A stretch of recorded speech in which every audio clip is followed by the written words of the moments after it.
안녕하세요 여러분, 유튜버 손이랑입니다. 반갑습니다.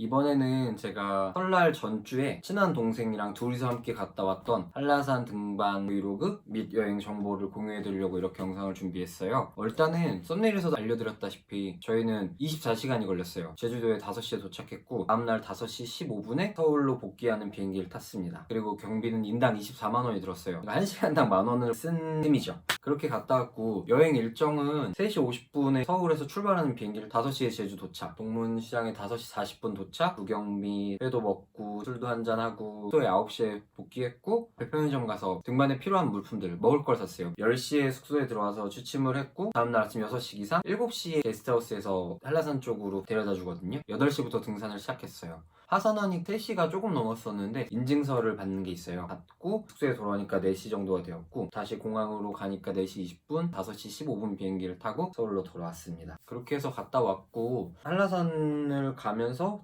이런 것들은 사람들한테 추천해줬으면 좋아할 텐데 혹은 좀 더 쉽게 요약되어 있는 걸 볼 수 있으면 좋을 것 같다는 생각을 많이 해서 그런 부분을 좀 공유를 해드릴게요. 첫 번째로 숙소인데 크게 추천하는 숙소가 4가지가 있어요. 한라산 게스트하우스, 또랑 게스트하우스, 그린 게스트하우스, 도깨비 게스트하우스. 저희는 이 중에서 일단 한라산 게스트하우스를 다녀왔고 한라산을 등반하려면 게스트하우스를 가는 장점인데 그 장점이 첫 번째가 장비 대여예요. 아이젠, 등산 스틱 이런 설산을 등반하는 것에 대한 장비는 갖고 있지 않잖아요. 이런 품목들을 대여할 수 있다는 점이 있습니다. 저는 등산 스틱, 아이젠, 등산화 이렇게 3개를 대여해서 총 비용은 16,000원이 들었고 또 하나의 장점인데 출발하는 날 그 주먹밥 혹은 김밥 그리고 라면을 제공을 해줘요. 근데 이제 라면은 뜨거운 물을 준비할 보온병이 필요한데 저희는 보온병을 전혀 생각을 못하고 대여를 했죠. 근데 보온병을 대여하는 비용이 6,000원이었죠. 그래서 보온병 가져가시는 거 꼭 추천드려요. 저희는 한라산 게스트하우스를 이용을 했고 2인실을 친구랑 둘이서 이용을 했는데 비용 55,000원이었습니다. 그렇게 비싸지 않죠. 첫 번째 장점이 등산 장비를 대여할 수 있는 거. 두 번째 장점은 김밥이나 라면 정상에서 먹을 것들을 제공을 해준다는 점. 세 번째는 한라산에 이제 출발할 때 한라산까지 저희를 차량으로 태워서 이동을 시켜준다는 점. 이런 점이 장점이었고 저희가 가면은 음식은 한번 먹어야 되잖아요. 회를 먹자라고 이제 친구랑 얘기를 했고 그래서 동문시장으로 갔어요. 이제 제 친구 중에 수산물 박사 김정훈 씨가 계시거든요. 전화를 해서 물어보니까 지금 좋은 게 감성돔, 돌돔, 얼음돔, 뱅에돔 이 정도를 추천해줬어요. 키로당 가격 한 5만원에서 7만원? 라고 얘기를 들었고 꿀소라회를 최근에 먹었는데 너무 맛있게 먹어서 너도 한번 먹으면 좋을 것 같다 라고 해서 추천을 받았습니다. 그때 고등어회를 먹었어요. 작년 여름에 모슬포항 쪽에 있는 미영이네 식당이라고 굉장히 유명한 고등어회를 잘하는 집이 있어요. 근데 그때 고등어를 너무 맛있게 먹었던 기억이 좋아서 저희가 감성돔, 꿀소라회, 고등어회를 먹었어요. 감성돔은 키로에 6만원이었는데 실제로 무게 저울 달았을 땐 620g 정도가 나왔고 35,000원에 맞춰주셨고 꿀소라회는 1kg에 15,000원, 고등어회는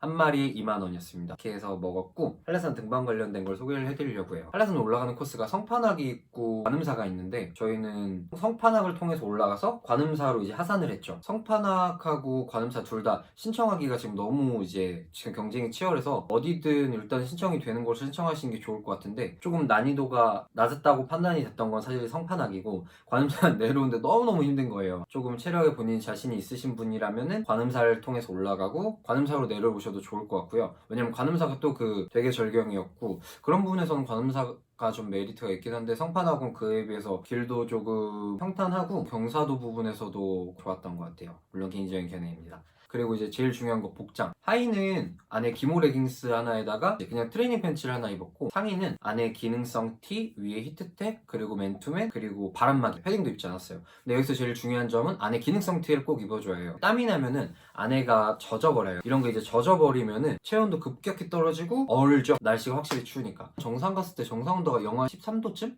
그러니까 확실히 젖기 때문에 안에는 꼭 기능성 티를 입어주는 걸 강추드려요. 복장은 그렇게 해서 갔고 한라산 가시려고 찾아보신 분들 알겠지만 갔다 오면은 이제 인증서를 받을 수가 있어요. 근데 그 인증서를 받는데 정상에서 찍은 어떤 사진이든 상관없어요. 백록담을 가지고 찍어도 되고 정상에 올라가면 비석이 아니라 나무로 된 백록담이라고 써있는 이제 사진 찍을 포토스팟이 또 있어요. 그곳에서 사진을 찍어도 전혀 문제가 없습니다. 그리고 이제 백록담에서 하산을 하면은 하산하는 곳에 이제 무인으로 발급할 수 있는 이제 이곳에서 인증서를 다 바로 즉시 받을 수가 있어요. 이거 기다리는데도 저희 한 20분 정도 시간 소요됐던 것 같은데, 해서 모두 다 안전하게 등반하셔서 인증서까지 꼭 가지고 오시는 걸 추천드립니다. 그래서 제가 소개해드릴 영상은 여기까지고, 가는 동안 정말 중요한 것들만 알차게 요구목조목 모아놨으니까 보시면 재밌게 보실 수 있을 것 같아요. 그럼 이번 영상도 봐주셔서 감사하고 좋아요랑 구독 부탁드리겠습니다.